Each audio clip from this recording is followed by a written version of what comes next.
ஹரஹர சங்கர ஜெய ஜெயசங்கர ஸ்ரீ மகா பெரியவா சரணம். நம்மாத்த பெரியவா அன்பர்கள் அனைவருக்கும் அடியேனின் அநேக நமஸ்காரங்கள். பெரியவாளை நினைக்கும்போது நமக்கெல்லாம் சில சமயங்களில் அவர் சிவஸ்வரூபமாகவும் ஆச்சாரியாளாகவும் கேட்டதை தரும் கற்பக விஷமாகவும் நமக்கு காட்சி கொடுக்கிறார். இதையெல்லாம் தாண்டி அவர் ஒரு சிறந்த முற்போக்கு சிந்தனையாளர்னு நம்மளில் பல பேருக்கு தெரியுமோ? இன்றைக்கு நாம் முற்போக்கு சிந்தனைன்னு சொல்லி பண்ணிட்டுருக்கிற பல உன்னதமான செயல்களை அவர் என்னைக்கோ பண்ணிட்டார். அப்படி அவர் பண்ண ஒரு விஷயத்தை தான் இன்றைக்கி பதிவில் நம்ம பார்க்க போகிறோம்.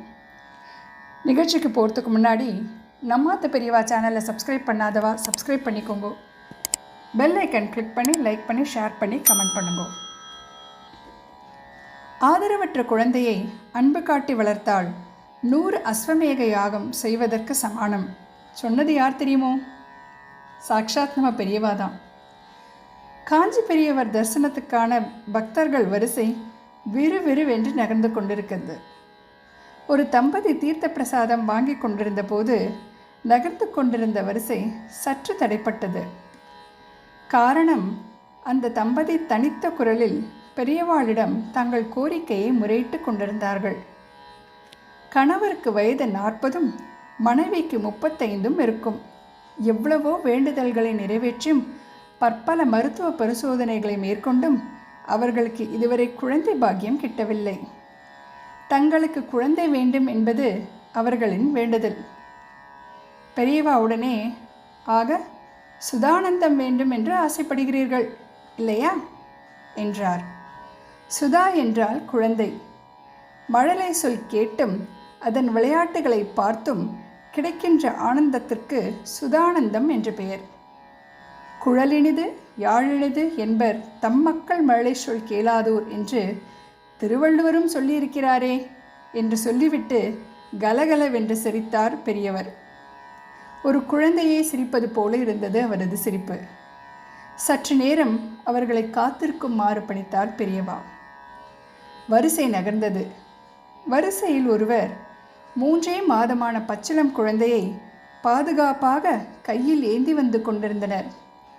அவர்கள் சுவாமியின் முன்னிலையில் குழந்தையை வைத்துவிட்டு சொன்னார், நான் பெரிய குடும்பஸ்தன். 5 குழந்தைகள் எனக்கு. இந்த குழந்தை பக்கத்து போஷன் தம்பதியின் ஆண் குழந்தை. அவர்கள் அண்மையில் விபத்தில் காலமாகிவிட்டார்கள். இந்த குழந்தை மட்டும் தப்பித்து விட்டது. இறந்தவர்கள் காதல் திருமணம் செய்தவர்கள் என்பதால் இருதரப்பு பெற்றோரும் இந்த குழந்தையை ஏற்க மறுத்துவிட்டனர். எனக்கு இந்த குழந்தையை வளர்க்கும் அளவிற்கு வசதி இல்லை.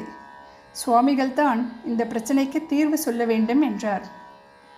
கலகலவென்று தன் தெய்வீக சிரிப்பை உதிர்த்தார் பெரியவர். தள்ளி நின்ற தம்பதியை அழைத்தார். நீங்கள் கேட்ட பாக்கியத்தை பகவான் உடனே கொடுத்து விட்டார் பார்த்தீர்களா? இது உங்கள் வீட்டில் வளர வேண்டிய குழந்தை. நீங்கள் பெற்ற குழந்தைதான் இது. இவரிடமிருந்து பெற்றுக்கொள்கிறீர்களே, அப்பொழுது பெற்ற குழந்தை என்று தானே அர்த்தமாகிறது.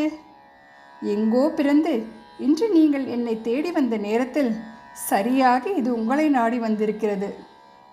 ஆதரவற்ற குழந்தையை அன்பு காட்டி வளர்த்தால் 100 அஸ்வமேக யாகம் செய்வதற்கு சமானம். அத்தனை புண்ணியம். இந்த குழந்தை சங்கரர் பிரசாதம் என்பதால் சங்கரன் என்று பெயர் வைத்து உங்கள் குழந்தையாகவே வளர்த்து வாருங்கள் என்றார் பெரியவா.